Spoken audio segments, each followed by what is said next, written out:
નમસ્કાર દર્શક મિત્રો, હર ટોપિકમાં આપ સૌનું સ્વાગત છે. આપની સાથે હું છું શિવ. દર્શક મિત્રો, આજે આપણે વાત કરવાના છીએ ખાસ જે આજે દિવસ ઉજવવામાં આવી રહ્યો છે, આજે દિવ્યાંગ દિવસ, વિશ્વ દિવ્યાંગતા દિવસ આજે ઉજવવામાં આવી રહ્યો છે. અને આજનો ખાસ દિવસ આપણે વાત કરીએ તો 1992થી જેની શરૂઆત થઈ હતી. ખાસ 3 ડિસેમ્બરે આ દિવસ ઉજવવામાં આવે છે અને જેનો મુખ્ય હેતુ આપણે વાત કરીએ તો દિવ્યાંગોના અધિકારો અને કલ્યાણને પ્રોત્સાહન આપવાનો એક મુખ્ય હેતુ છે.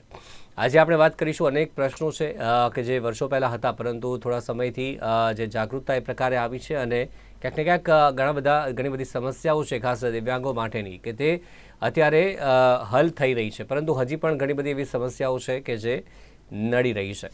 આપણે દિવ્યાંગો ખાસ કરીને વાત કરીએ તો જે પ્રકારે થોડી ઘણી મહેનત કરવાથી સામાન્ય જે વ્યક્તિ હોય છે તેમના જેવું જીવન પણ જીવી શકે છે. આંકડાઓ પણ જે પ્રકારે આપણે સામે આવે છે, આંકડાઓની વાત કરીએ તો વિશ્વની લગભગ 15% વસ્તી, એટલે કે 1 અબજથી વધુ લોકો કે જે વિકલાંગતા અનુભવી રહ્યા છે. આ સિવાય જે 18 વર્ષ કે તેથી વધુ ઉંમરની જે મહિલાઓમાં વિકલાંગતાનો સરેરાશ રેશિયો આપણે વાત કરીએ તો તે 19% છે. અને બાળકોની વાત કરીએ 2022ના આ આંકડા છે કે જે 24 કરોડ બાળકો વિકલાંગતાનો શિકાર છે આ સમગ્ર વિશ્વના. ખાસ કરીને આપણે વાત કરીએ તો વિકલાંગ એટલે કે આપણે વાત કરીએ તો શારીરિક અને માનસિક આ બંને રીતે જે વિકલાંગ હોય છે તેમનો સમાવેશ આમાં કરવામાં આવતો હોય છે. ત્યારે ખાસ જે મુખ્ય જરૂરિયાતો છે, શિક્ષણની વાત કરીએ, રોજગારની વાત કરીએ, આરોગ્યની વાત કરીએ, આ તમામમાં કેટલી તકો તેમને ખાસ મળી રહી છે. આપણે વાત કરીએ તો તમને જે સ્ટોરી ખાસ કરીને આપણે વાત કરીએ જે મુકામ સુધી પહોંચ્યા હોય છે તે ખૂબ જ ઇન્સ્પાયરિંગ હોય છે. સામાન્ય વ્યક્તિની સ્ટોરી પણ ઇન્સ્પાયરિંગ હોતી જ હોય છે, પરંતુ જે દિવ્યાંગ વ્યક્તિની આપણે કોઈ સ્ટોરી સાંભળીએ તો એ ડબલ ઇન્સ્પાયરિંગ થઈ જતી હોય છે. કારણ કે સામાન્ય વ્યક્તિ કે જે કંઈ પણ કરી શકે છે, 2 હાથ હોય છે, 2 પગ હોય છે, માનસિક રીતે પણ તે સ્વસ્થ હોય છે અને કંઈ પણ કરવામાં તેને આસાની રહેતી હોય છે. પરંતુ દિવ્યાંગ વ્યક્તિની આપણે વાત કરીએ તો અનેક પડકારો હોય છે. શારીરિક રીતે વિકલાંગ કે પછી માનસિક રીતે વિકલાંગ હોય છે અને અનેક પડકારોનો તેમને સામનો કરવો પડતો હોય છે, ન માત્ર પોતાને માટે પરંતુ જે સમાજ તરફથી પણ તેમને અમુક પડકારોનો સામનો મળતો હોય છે. ત્યારે આજે 2 મહેમાન આપણી સાથે ઉપસ્થિત છે અને તેમની સાથે આપણે ચર્ચા કરીશું કે કયા પ્રશ્ન ખાસ કરીને તેમની સાથે ઉદ્ભવી રહ્યા છે. ત્યારે આપણે ચર્ચાને આગળ વધારીશું અને આ દિવસ અંગે ખાસ ચર્ચા આપણે કરીશું. અમારી સાથે છે સૌથી પહેલાં તો ઓલ ઇન્ડિયા દિવ્યાંગ એસોસિએશનના પ્રેસિડેન્ટ છે સમીર કક્કડ આપણી સાથે ઉપસ્થિત છે, જે પોતે એવોર્ડી છે પ્રેસિડેન્ટ ઓફ ઇન્ડિયા દ્વારા. સમીરભાઈ, આપનું સ્વાગત છે. અને તેમની સાથે છે આપણી સાથે મનોવૈજ્ઞાનિક આપણી સાથે જોડાયા છે, પ્રાંજલ વ્યાસ આપણી સાથે જોડાયા છે, જે પોતે પણ દિવ્યાંગ છે અને તેમની સ્ટોરી પણ ખૂબ જ ઇન્સ્પાયરિંગ છે અત્યાર સુધી અહીંયા જ્યાં પહોંચ્યા છે. એ પણ આગળ આપણે ચર્ચા કરીશું, પરંતુ સૌથી પહેલાં ખાસ આજનો દિવસ છે અને મુખ્ય હેતુ જે પ્રકારે મેં વાત કરી કે દિવ્યાંગોના અધિકારો અને કલ્યાણને પ્રોત્સાહન આપવાનો છે. તેમના અધિકારો અંગે જાગૃતતા આવે, લોકો જાણે તે પ્રકારની જે પ્રકારે જાગૃતતા લાવવાનો પ્રયાસ કઈ રીતે જોઈ રહ્યા છો. 1992થી આ દિવસની ખાસ ઉજવણી કરવામાં આવી છે. 2014 બાદ જે વિકલાંગ અને તેને નવો શબ્દ મળ્યો, દિવ્યાંગજન જે નવો શબ્દ મળ્યો. સમીરભાઈ, આપણાથી સૌથી પહેલાં તો શરૂઆત કરીએ. શું કહેશો, કેવા ફેરફાર આવ્યા છે અત્યારે હાલ સમસ્યાઓ અંગે જે પણ દિવ્યાંગ વ્યક્તિઓ છે, ક્યાંક અવર જવર કરવામાં કે પછી શિક્ષણની વાત કરીએ, આરોગ્યની વાત કરીએ તેમાં? નમસ્કાર. પહેલા તો હું આપને બહુ જ આભારી છું કે આપના માધ્યમથી સમાજમાં જે આ જાગૃતિની તમે મુહિમ ચલાવી રહ્યા છો. આજે જે વિશ્વ વિકલાંગ દિવસ છે તો હું બધાને શુભેચ્છા પાઠવું છું, હરેક દિવ્યાંગજનને અને સમાજના હરેક વ્યક્તિને. બેઝિકલી આજે 3 ડિસેમ્બરે વિશ્વ વિકલાંગ દિવસનું જે જાગૃતતા માટે જે કરવામાં આવેલું છે કે આની પાછળનો મેઇન તાત્પર્ય છે ઇન્ક્લુઝન. સમાજમાં દિવ્યાંગતા આવવાથી જિંદગી રોકાઈ નથી જતી. એમ આજે જે આપે કહ્યું એ રીતે કે વિકલાંગતા આવવાથી સમાજનો દેખવાનો નજરિયો અને સમાજમાં રહેવું એ થોડું અઘરું બની જતું હોય છે. પણ જેમ જેમ કહેવાય કે આજે હું છેલ્લા 30 વર્ષથી ભારત દેશમાં હક અને અધિકાર દિવ્યાંગોના માટે કામ કરું છું.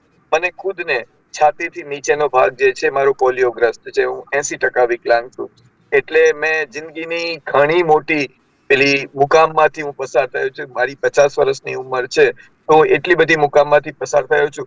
પણ જે હવે જે ધીરે ધીરે જાગૃતતા આવી રહી છે આપ બધાના લીધે, અને સમાજમાં પણ એક હરેક જે છે સમાજના એમને પણ આજે ઇન્ક્લુઝનની રીતે આજે ઘણો બધો ફરક પડી રહ્યો છે. પણ હજી જેટલો જોઈએ કે કોઈ પણ એક દિવ્યાંગ પોતાની રીતે, જેમ માનનીય મોદી સાહેબે જે કીધું છે સુગમ્ય ભારત અભિયાન, કે એક એવું ભારત કે ત્યાં કોઈ પણ જાતનું દિવ્યાંગજન પોતાની રીતે સમાજની એક હરોળમાં એ કામ કરી શકે, એ ગમે ત્યાં ફરવા જઈ શકે, એને ગમે તે કોઈ પણ મેડિકલ મુહૈયા કરવાની હોય કે કોઈ પણ એ આસાનીથી કરી શકે, એવા ભારતની રચના. અને આપ બધાના થકી આ આપણે આગળ વધારે જાગૃતતા મળે એ રીતનું કામ કરવું છે, પણ હજી આમાં જરૂર છે વધારે જાગૃતિની. બસ પ્રાંજલ, આપની વાત કરીએ, આપની સ્ટોરીની તો આગળ વાત કરીશું, પરંતુ સૌથી પહેલાં જે સમીરભાઈએ જણાવ્યું તેમાં કંઈ એડ કરવા માગશો આપ? જે સુગમ્ય ભારતની વાત કહી પીએમ નરેન્દ્ર મોદીએ જે કહ્યું, અને તે સમાજની હરોળમાં ચાલી શકે તેવા સમયનું નિર્માણ કરવાનું છે આ સુગમ્ય ભારત થકી. આપની દ્રષ્ટિએ શું અત્યારે શક્ય બની ગયું છે? આમાં એવું છે સાહેબ કે શક્ય તો બની રહ્યું છે. તંત્રની સાથોસાથ સમાજનો જે સભ્ય છે, વ્યક્તિ છે, જેને આપણે કહીએ છીએ કે એક સોસાયટી, એ લોકોએ પણ થોડાક જેને કહેવાય કે એફર્ટ્સ કરવા જરૂરી છે. આજે આપના માધ્યમ થકી હું કહીશ કે ઘણી જગ્યાએ એવું જોવા મળે છે કે ભાઈ સ્ટાફ જે છે એ સરખું બિહેવ ના કરતો હોય દિવ્યાંગના સાથે, કે પછી કોઈ અધિકારી હોય જેને કદાચ કોઈ આઈડિયા જ ના હોય કે કયા પ્રકારના ગાઈડલાઇન્સ જે છે એ ઇમ્પ્લિમેન્ટ થઈ ગયા છે. કેમ કે ઉપરથી ઉપર તંત્ર તરફથી તો ફાઇલ મોકલી દેવામાં આવી હોય છે, પણ ટેબલ સુધી કાં તો પહોંચી નથી હોતી, અને જો પહોંચી હોય છે તો બિચારા અધિકારી કે જે તે વ્યક્તિને વાંચવાનો સમય મળ્યો હોતો નથી, અને એના લીધે કદાચ એમનામાં અવેરનેસ નથી હોતી કે આવું હોઈ શકે છે. હું શૈક્ષણિક ક્ષેત્રમાં છું, આસિસ્ટન્ટ લેક્ચરર તરીકે મેં કામ કરેલું છે, એટલે અમને ઘણી વખત જાણવા મળે કે ભાઈ યુનિવર્સિટીની પરીક્ષા માટે ગાઈડલાઈન આવી હોય તો ઘણી વખત જે ડીન હોય અથવા તો આચાર્ય શ્રી હોય એમને ખ્યાલ ના હોય કે પરીક્ષામાં આપણે હવે વધારાનો સમય આપવાનો છે કે નથી આપવાનો. એટલે જ્યારે કોઈ વિદ્યાર્થી એવું કહે કે સાહેબ હું વિકલાંગ છું અને મારે એક્સ્ટ્રા ટાઈમની જરૂર છે, તો પછી એમને એવું કહેવામાં આવે કે આવો કોઈ નિયમ નથી. તો એ સમયે જો ગાઈડલાઈન અવેલેબલ હોય તો એને પ્રૂફ તરીકે રજૂ કરીને પછી આગળ પ્રોસેસ કરવામાં આવતી હોય છે.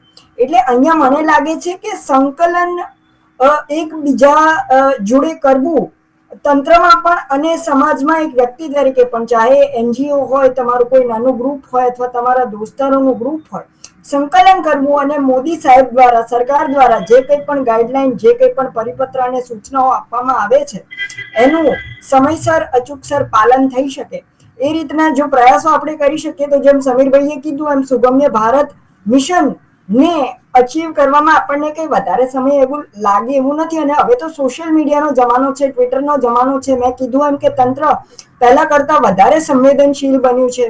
આજે તમે રજૂઆત કરો તો તરત જ તમને કોઈ આયુષ્યમાન કાર્ડ હોય અથવા વ્હીલચેર હોય તો એ તમને મળી જાય છે. મારો હમણાંનો જ કિસ્સો હું શેર કરું તો ગઈકાલે અમદાવાદ બુક ફેર થઈ રહ્યો છે, તો એની જ્યારે મેં મુલાકાત લીધી તો મેં જોયું કે આજથી 5 વર્ષ પહેલા આવા કોઈ પણ સરકારી કાર્યક્રમની મુલાકાત તમે લો તો જનરલી તમારે બહુ બધી સમસ્યા અને અગવડતાનો સામનો કરવો પડતો હોય છે, દિવ્યાંગ બાળકે પણ અને એના માતા પિતાએ પણ. પરંતુ કાલે મને ખૂબ સુગમતા અને સરળતા રહી, અને સ્ટાફ ખરેખર એટલો કોઓપરેટિવ હતો કે એમણે દરેક રીતે અમને મદદ કરવાની તત્પરતા દર્શાવી. તો ઓફકોર્સ ચેન્જ આવી રહ્યો છે, સમયની સાથે થોડો સમય લે, અને ભારત જેવા મોટા લોકશાહી દેશમાં ઓફકોર્સ મેં જેમ કીધું એમ કે તંત્ર ને પણ કામ કરવામાં થોડો સમય તો લાગે છે. તો બિલકુલ સમીરભાઈની વાત સાથે સહેમત છું કે 2014 પછી બદલાવ તો ચોક્કસપણે આવી રહ્યો છે, અને દિવ્યાંગોનું જીવન સુલભ તો થઈ રહ્યું છે. અને આપ મીડિયા, જેને ચોથું અંગ કહેવામાં આવે છે, કે જે દેશની પ્રગતિમાં ભાગ ભજવે છે, એ પણ ખાસું એવું પોતાનું યોગદાન આપી રહ્યું છે. આ પ્રકારના બદલાવ આવ્યા છે, ખાસ કરીને જે શિક્ષણમાં આપણે વાત કરીએ તો ઘણા બધા સુધારા તેમાં દિવ્યાંગો માટે થયા છે, આરોગ્ય ક્ષેત્રે કયા કયા સુધારો થયા છે, અને સાથે જ રોજગારી ક્ષેત્રે, કારણ કે એક મહત્ત્વનું બની રહેતું હોય છે રોજગારી, કે શિક્ષણ તો લઈ લીધું પરંતુ ત્યારબાદ નોકરીની જ્યારે વાત આવે છે ત્યારે નોકરીએ રાખવા માટે ક્યાંક ને ક્યાંક તેમને અગવડતા પડતી હોય છે. ખાસ કરીને એમાં કઈ કઈ સમસ્યાઓનો સામનો કર્યો છે, અને સાથે અત્યારે કેવો સુધારો આવી રહ્યો છે? હું આપને જણાવીશ કે જે કોઈ પણ ટાઈપની વિકલાંગતા આવે કે કોઈ પણ, આજે હરેક વ્યક્તિને જ્યારે રોજગાર મળી જાય છે તો એ એબલ થઈ જાય છે, સમાજની હરોળમાં આવી શકે છે. અને જે નવા કાયદાઓનું ગઠન થયું પછી આરક્ષણ મળ્યું છે, તો આરક્ષણને લઈને જાગૃતતા, જે વ્યાસ સાહેબે કીધું એમ, જાગૃતતા મળતી ગઈ છે. અને એ જાગૃતતાને લઈને હવે આપણા જે કહેવાય કે આરપીડબ્લ્યુડી એક્ટમાં જેનું પ્રાવિધાન છે અને સેપરેટ એક કોર્ટની રચના કરવામાં આવેલી છે, એના માટે સ્પેશિયલ જસ્ટિસ આપેલા છે કે વિકલાંગોને લગતા આરપીડબ્લ્યુડી એક્ટમાં જે બી છે એમાં કોઈ પણ દિવ્યાંગજનને કોઈ પણ જાતની પડતી તકલીફોમાં, ચાહે એ જોબની હોય, એની સાથે સતામણી, શોષણ કે બીજી રીતનું એની મેડિકલ સહાય કે કોઈ પણ જાતની સહાય કે એ બધા માટે એ ત્વરિત ત્યાં જાણ કરે તો એના ઉપર યોગ્ય એક્શન પણ લેવાય છે. અને હમણાં જ કહેવાનો મતલબ કે હરેક જગ્યાએ જોબનું ગવર્મેન્ટમાં પણ બહુ જ સારી રીતે જે પર્સન્ટેજ વાઇઝ છે જાગૃતિને લીધે, પનિશમેન્ટને લઈને, અને એના લીધે હવે ગવર્મેન્ટમાં તો જે દિવ્યાંગજનો માટેના જે પર્સન્ટેજ છે એ 3 to 4%. એના માટે હરેક ડિપાર્ટમેન્ટ હંમેશા ધ્યાન રાખે છે. દિવ્યાંગતાની જે બી ડિસેબિલિટીની ટાઈપ છે એ બી ધીરે ધીરે વધારે જાગૃતતા આવવાથી 1 લેગ, 2 લેગ, 1 હેન્ડ, 2 હેન્ડ, પછી દ્રષ્ટિબાધિત છે, સ્વર્ણબધિત છે, એ અલગ અલગ ટાઈપની દિવ્યાંગતા જે 21 છે એ રીતની હરેકને એમની દિવ્યાંગતા અનુસાર જે એબિલિટી મળે એ રીતની એમની જોબ નું પણ ચયન કરવામાં આવ્યું છે.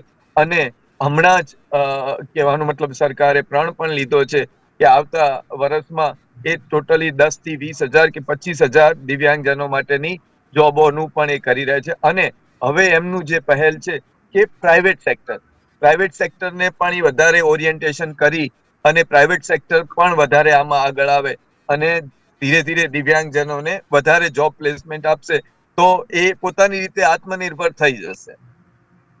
પ્રાંજલ, હવે આપની વાત કરીએ.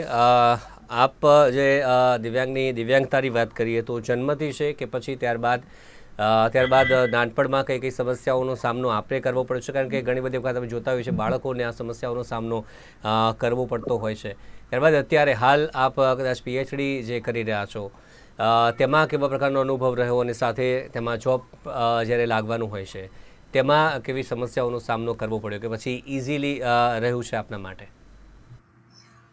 સાહેબ, વાત કરું તો શરૂઆતથી જ સમય બિલકુલ સારો નહોતો, કેમ કે 1996માં મારો જન્મ થયો.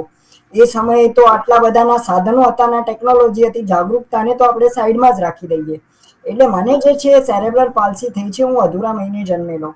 એટલે ડોક્ટરે કાચની પેટીમાં રાખ્યો તો અને પછી સારવાર કરેલી અને પછી જે એક ડેવલપમેન્ટલ માઇલસ્ટોન હોય કે છોકરું 2 વર્ષે બેસતા શીખે, બોલતા શીખે, ચાલતા શીખે, એ બધાની અંદર મારા માતા પિતાએ તકલીફ નોટિસ કરવા માંડી કે એક સામાન્ય બાળકની જેમ મારું ડેવલપમેન્ટ નથી થઈ રહ્યું. એટલે સીધી વાત છે કે ફેમિલી ફિઝિશિયનને મળવા માટે પહોંચી જાય કંઈ પણ હોય એટલે આપણા ભારત દેશમાં તો અહીંયા. એટલે પછી ડોક્ટર દ્વારા એવું કહેવામાં આવ્યું કે ભાઈ અમને પ્રાથમિક લક્ષણો જોતા સેરેબ્રલ પાલ્સીની શક્યતાઓ છે, તો તમે ઓર્થોપેડિક સર્જનને બતાવી અને આગળ જે કંઈ પણ થઈ શકે એ માટેના પ્રયત્નો કરો. એટલે મારા માતા પિતાએ એ પ્રકારની તૈયારીઓ શરૂ કરી દીધેલી. હું મધ્યમ વર્ગીય પરિવારમાંથી આવું છું એટલે ઓફકોર્સ આપણે તો ઘર પણ સંભાળવાનું અને બાળક પણ જોવાનું. એટલે પછી સેરેબ્રલ પાલ્સી એવું છે સાહેબ કે એની કોઈ કમ્પ્લીટ ક્યોર નથી. હજુ સુધી વિજ્ઞાન શોધી શક્યું નથી એને. આને રોકી શકાય છે. ગર્ભસ્થ જે માતા હોય એને સ્ટ્રેસ ના થાય, એને દવાઓ સમયસર લેવામાં આવે, એના ખાનપાનનું ધ્યાન રાખવામાં આવે તો આ જે છે એને કેટલાક અંશે, મહદ અંશે આને અટકાવી શકાય છે. પણ આ જો એકવાર થઈ જાય તો હજુ સુધી તો મેડિકલ સાયન્સ પાસે આનો કોઈ ક્યોર નથી, કેમ કે સેરેબ્રલ પાલ્સી, જેને ગુજરાતીમાં મગજનો પક્ષાઘાત કહેવાય છે, કે મગજના કોઈ ભાગને ઈજા થવાના લીધે તમારા શરીરની સાથે કોઈ જે કોર્ડિનેશન બનતું હોય એ કોર્ડિનેશન થતું નથી. સામાન્ય ભાષામાં આપણે એવું કહી શકીએ કે પુલ છે ગામ અને શહેર વચ્ચેનો, એ પુલ જો તૂટી જાય અથવા એ પુલની અંદર કંઈક ખરાબી આવી જાય તો અવર જવર સરખી રીતે થઈ શકે નહીં, કંઈક ને કંઈક તકલીફ આવે. એટલે સેરેબ્રલ પાલ્સીગ્રસ્ત વ્યક્તિના શરીરમાં પણ આવું જ થતું હોય છે કે એનું કોર્ડિનેશન બરાબર ના હોય. જેમ કે હું ચાલી તો શકું છું નોર્મલ માણસની જેમ, પણ હું ચાલતી વખતે ક્યારે મારું બેલેન્સ ડિસબેલેન્સ થઈ જાય એનો કોઈ અંદાજો કે આઈડિયા રહે નહીં, કારણ કે આ મગજ અને શરીરની વચ્ચે કોર્ડિનેશન કરવાનું છે. હવે મગજનો એ ભાગ તો ડેમેજ થઈ ચૂક્યો છે, એમાં રિપેરિંગ હવે શક્ય નથી, સિવાય કે વિજ્ઞાન કોઈ નવી શોધ કરે કે કંઈક ટેકનિક આવે તો વાત અલગ છે. એટલે સેરેબ્રલ પલ્સી હોવા છતાં મેં ગ્રેજ્યુએશન કર્યું, મેં પોલિટેકનિકમાંથી 2000 કોવિડના સમયમાં ડિપ્લોમા પણ પૂર્ણ કર્યો. અને જર્ની તો બિલકુલ સરળ નહોતી રહી. જેમ સમીરભાઈએ વાત કરી કે આપણે હજુ તો પગલાં માંડીએ છીએ. એટલે 3 માળ ચડવાના અને ઉતરવાના કોલેજમાં. 3જા માળે પ્રયોગશાળા હતી, મનોવિજ્ઞાન વિષય હતો.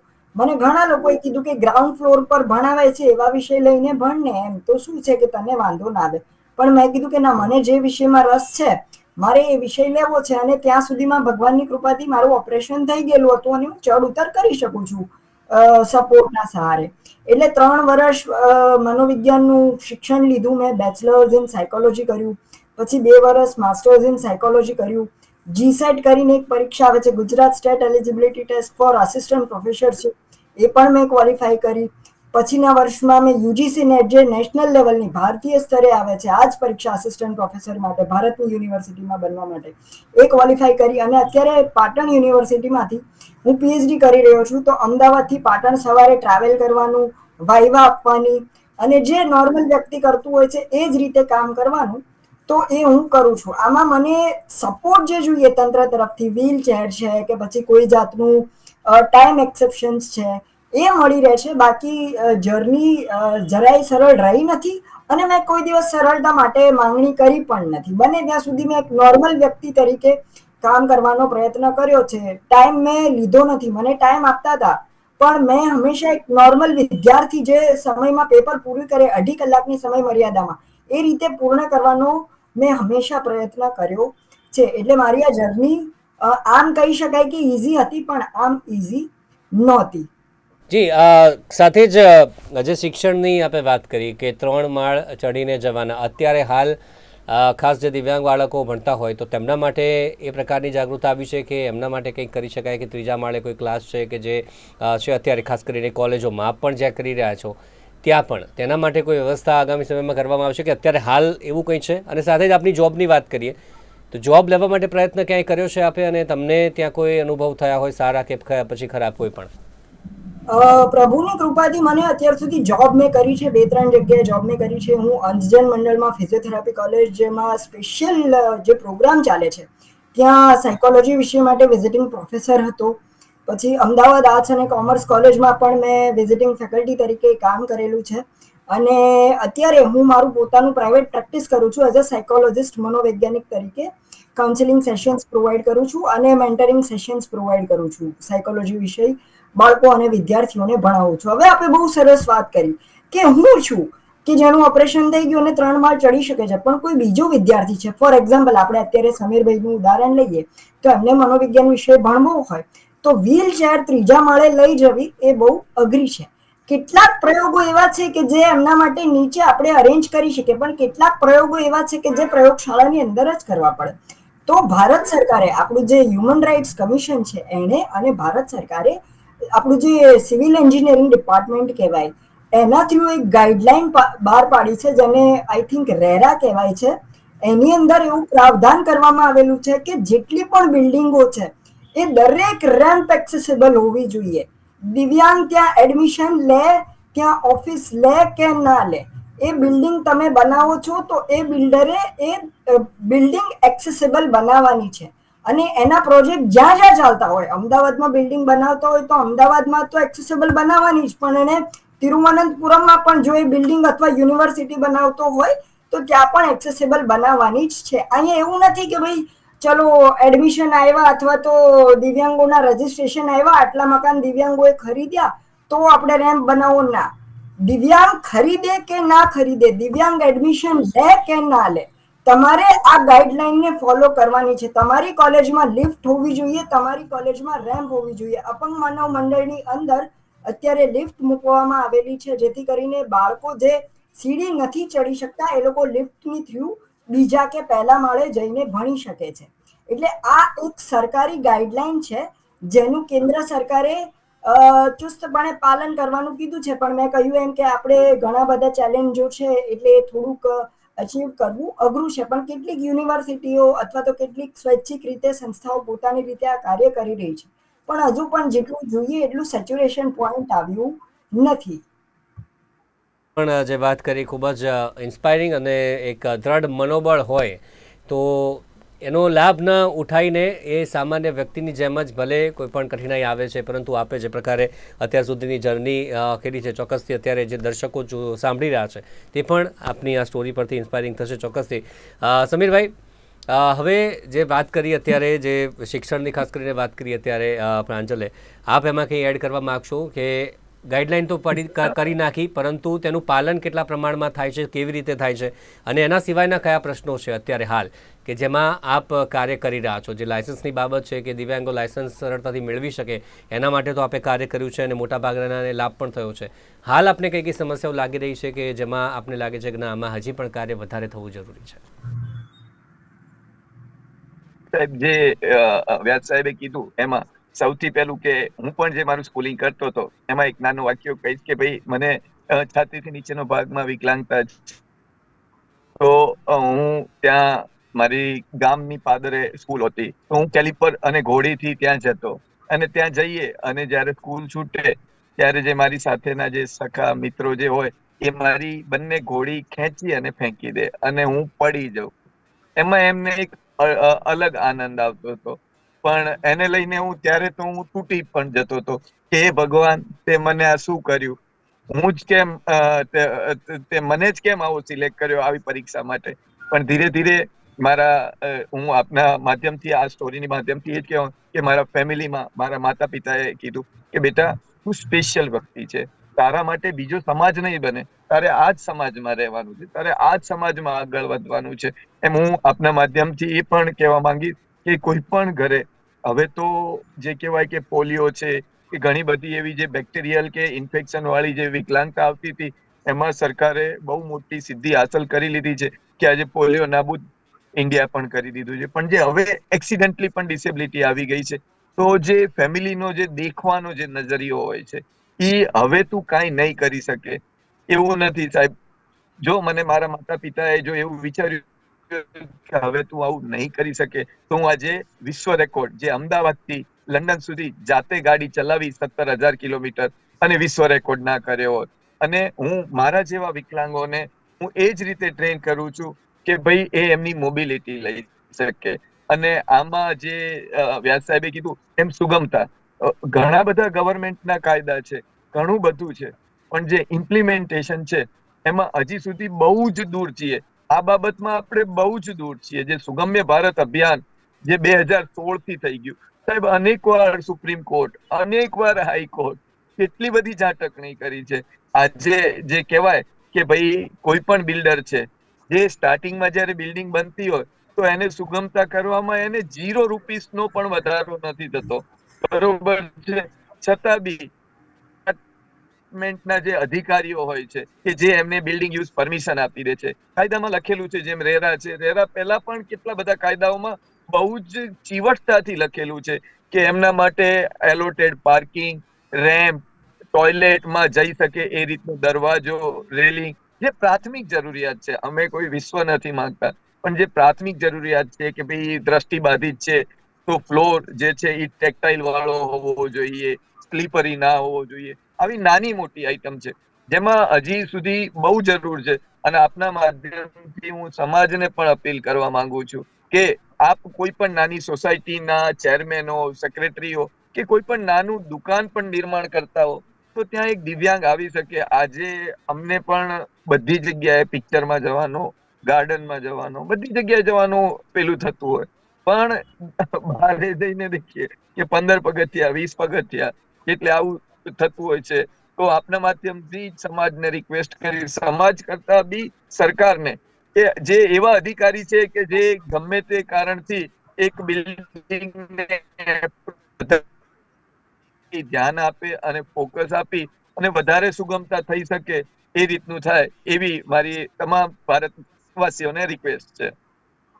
અંતમાં હવે સમયનો અભાવ છે એટલે એક ખાસ સંદેશ આપના દ્વારા પ્રાંજલભાઈ સૌથી પહેલાં આપનાથી શરૂઆત કરીએ કે શું કહેશો ખાસ સંદેશ? કારણ કે એક વાત કહીએ તો જે કે અફસોસ થાય કે મને કેમ ભગવાને મારી સાથે આવું કર્યું છે. હમણાં સમીરભાઈએ જણાવ્યું તો ભગવાને કંઈક લીધું છે તો તેની સામે કંઈક આપ્યું પણ છે. એક હિડન ટેલેન્ટ ખાસ હોય છે તમામ જે દિવ્યાંગ વ્યક્તિ કે કેમ છે મેં જેટલા જોયા છે એમાં કંઈક ને કંઈક હિડન ટેલેન્ટ હોય છે જે સામાન્ય વ્યક્તિ કરતાં પણ વિશેષ હોય છે, પરંતુ તે આપણે ખુદ જાણવાનું છે. હાર ન માનીને આપણે જાણવાનું છે કે મારામાં શું ટેલેન્ટ છે, અને એ જ આપણી સાથે અત્યારે બે ઉપસ્થિત છે, બે મહાનુભાવોને જાણી શકાય છે. ખાસ સંદેશ પ્રાંજલભાઈ, આપ શું કહેશો તમામને? શું કંઈક રિક્વેસ્ટ સરકારને કે પછી સમાજને અને માતા પિતાને જે કદાચ આ બાળક જન્મે છે આ પ્રકારે કે પછી જન્મ્યા બાદ આવું થાય છે તો માતા પિતાએ શું કરવું જોઈએ? કોઈ હાર ન માનવી જોઈએ ને આપનો સંદેશ? ઓકે, તો હું સંદેશ 3 સ્તરમાં આપવા માંગીશ. પહેલો સંદેશ સરકારને કે આપ અમારી ખૂબ હેલ્પ કરો છો. 2014 પછી ખાસ્સા એવા ફેરફારો આવ્યા છે અને we are thankful to you, we are thankful two government, અને હજુ પણ તમે આવીને આવી રીતે કામ કરતા રહો અને અમે અમારા તરફથી જેટલો સપોર્ટ થાય એટલો કરીશું. સરકારને આ સંદેશ. બીજો સંદેશ મારા દિવ્યાંગ મિત્રોને અને મારા સામાન્ય મિત્રોને કે તમારી આસપાસ કોઈ દિવ્યાંગ મિત્ર જો તમને મળે તો એને આ કોઈ એક દિવસ પૂરતું અથવા એક અઠવાડિયા પૂરતું નહીં, પણ સમાવેશની જ્યારે વાત કરવામાં આવે તો તમે એને રોજબરોજના જીવનમાં સમાવેશ કરો. જેમ કે આજે કક્કર સાહેબ છે તો હું ક્યારેક કક્કર સાહેબને મળવા જાઉં, પછી અમે કોફી પીએ, પિઝા ખાઈએ, તો એવી જ રીતે તમે દિવ્યાંગોને તમારા જીવનમાં ઇન્વોલ્વ કરો. જેમ તમે તમારા બીજા મિત્રો જોડે જાઓ છો ફરવા માટે, એમને પણ એમ ફરવા માટે લઈ જાઓ કે જેથી કરીને એ પણ આઈ એમ બિલોંગિંગ એવું ફીલ કરે. તો દિવ્યાંગોને તમારા જીવનનો પાર્ટ બનાવો. અને માતા પિતાને એટલું જ કહીશ કે તમે થોડુંક નોલેજ મેળવો. જી પ્રાંજલભાઈ, તો દર્શક મિત્રો, હાલ આપણે વાત કરી કે વિશ્વ દિવ્યાંગતા દિવસ જે આજે બનાવવામાં આવી રહ્યો છે અને એક પ્રયાસ છે એક જાગૃતતા લાવવાનો. જે પ્રકારનો આજનો હેતુ પણ આ દિવસની ઉજવણીનો હોય છે એ પણ મેળવવાની આપણે પ્રયાસ કર્યો. અને સાથે આપણી સાથે બે મહાનુભાવો જોડાયા, બે મહેમાન મારી સાથે જોડાયા, પ્રાંજલ વ્યાસ અને સાથે જ સમીર કક્કડ. બંનેનો ખૂબ ખૂબ આભાર અમારી સાથે આ ચર્ચામાં જોડાયા તે બદલ. Thank you very much. તો દર્શક મિત્રો, હોટ ટોપિકમાં હાલ બસ આટલું જ. ફરી મળીશું એક નવા મુદ્દા સાથે. રજા આપશો. નમસ્કાર.